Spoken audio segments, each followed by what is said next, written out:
कुछ समय पहले की बात है। अंधेरी काली रात एक सुनसान सड़क पर जहां भूले भटके ही कोई गाड़ी आ रही थी, अचानक सोनम की गाड़ी ने धोखा दे दिया। और मुसीबत यह थी कि उसे गाड़ी चलाने के अलावा उसके बारे में और कुछ नहीं पता था। अब उसे महसूस हो रहा था कि उसे रात के वक्त सफ़र नहीं करना चाहिए था। जहां उसके मोबाइल में सिग्नल नहीं आ रहे थे, वहीं किसी गाड़ी को रोकने से भी घबरा रही थी, क्योंकि उसे इस बात का डर था कि कहीं किसी से मदद लेने के चक्कर में वह कोई और मुसीबत मोल ना ले ले। तभी एक लंबी गाड़ी उसके पास आकर रुकी और पूछा, क्या आपकी गाड़ी खराब हो गई है? सोनम ने कहा, जी पता नहीं क्या हुआ है, बंद पड़ गई है, स्टार्ट ही नहीं हो रही। प्लीज़ आप देख लेंगे? सॉरी मैडम, मुझे गाड़ी के बारे में कुछ ज़्यादा मालूम नहीं है, लेकिन अगर आप कहें तो मैं आपको कहीं छोड़ सकता हूँ। आप कहाँ जा रही हैं?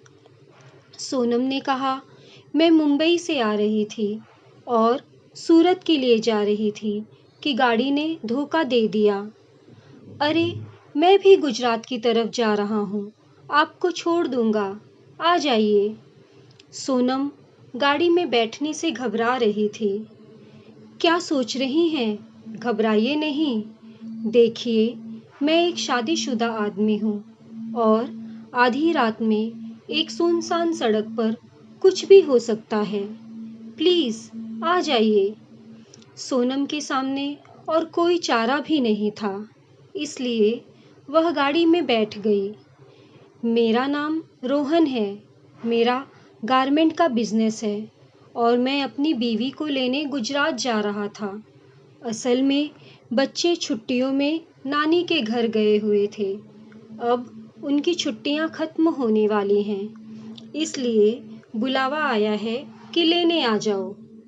सोनम ने कहा, मेरा नाम सोनम है और मैं एक फ़ैशन डिज़ाइनर हूँ। एक फ़ैशन शो के लिए सूरत जाना था।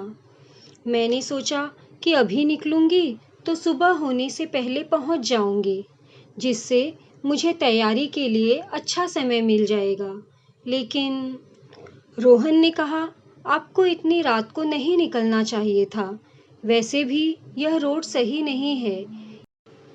इस रोड पर पिछले कुछ दिनों में कई लोगों की हत्या हुई है। आपने तो सुना ही होगा। सोनम रोहन की बात सुनकर घबरा गई। यह बात बताते हुए रोहन की हल्की सी मुस्कुराहट ने उसे डरा दिया था। गाड़ी का एसी ऑन था, फिर भी सोनम को पसीने आ रहे थे। रोहन ने कहा, मैंने सुना है कि कातिल लोगों का गला घोंटकर उन्हें मार देता है। आज तक पुलिस को कोई सबूत नहीं मिला।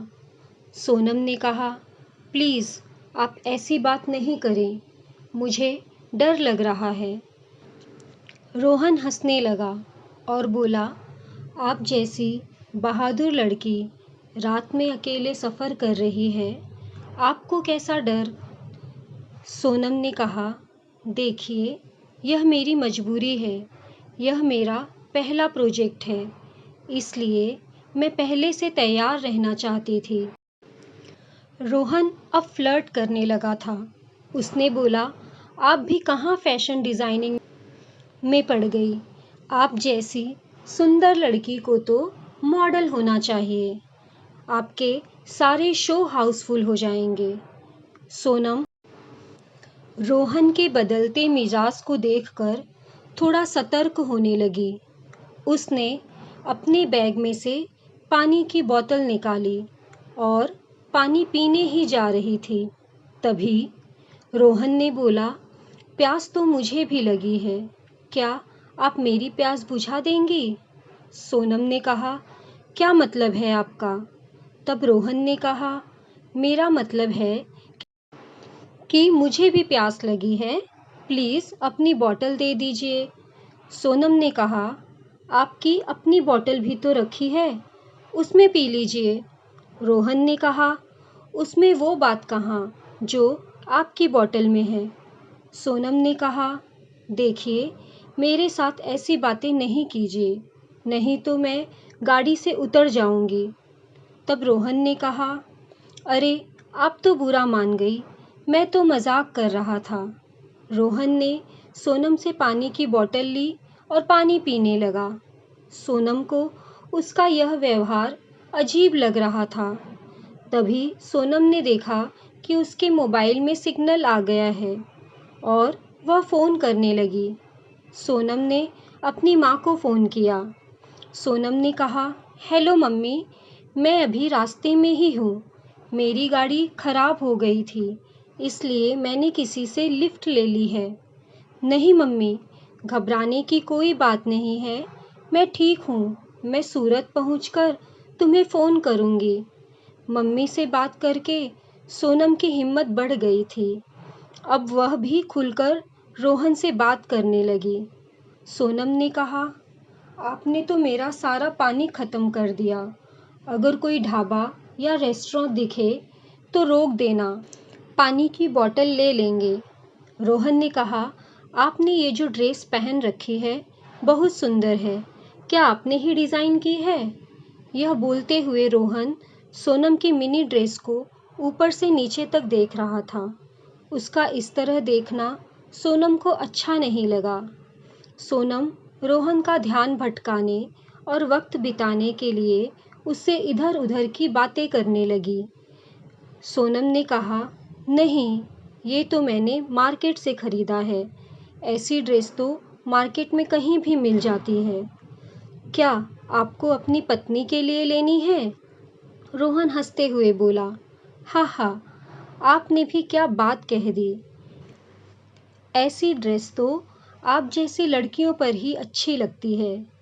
मेरी बीवी में तो आप जैसी दो बन जाएंगी। सोनम की घबराहट कम हो गई थी, लेकिन रोहन के दिल में कुछ और ही था। रोहन ने कहा, हमारी बात तो बीच में ही रह गई। मैं आपको बता रहा था कि आगे से इतनी रात में भूल कर भी इस सड़क पर सफ़र नहीं करना, क्योंकि ना जाने कौन किस बात का बदला ले रहा है। इस रोड पर कई लोगों की गला घोंटकर हत्या कर दी, जबकि कोई लूटपाट भी नहीं हुई। सोनम ने गुस्से में कहा, आप बार बार वही बात क्यों कर रहे हैं? मैं पहले भी इस रोड पर रात में सफ़र कर चुकी हूँ। आप गाड़ी रोक दीजिए। रोहन ने गाड़ी साइड में लगा दी। रोहन ने कहा, मैं तो ऐसे ही बता रहा था। मुझे लड़कियों को डराना अच्छा लगता है। लेकिन आप पहले इस रोड से कहाँ गई थी?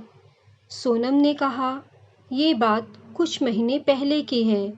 मैं और मेरी मम्मी इसी रोड से अपने मामा के घर आगरा जा रहे थे। उस दिन भी इसी तरह गाड़ी खराब हो गई थी। दोस्तों, इस कहानी का दूसरा भाग मैं अगले वीडियो में लेकर आऊँगी। अगर आपको ये कहानी पसंद आई हो तो प्लीज़ लाइक और शेयर करें और मेरे चैनल को सब्सक्राइब करना बिल्कुल ना भूलें। मैं इसी तरह की कहानियाँ आप लोगों के लिए लाती रहूँगी। मिलते हैं अगले वीडियो में।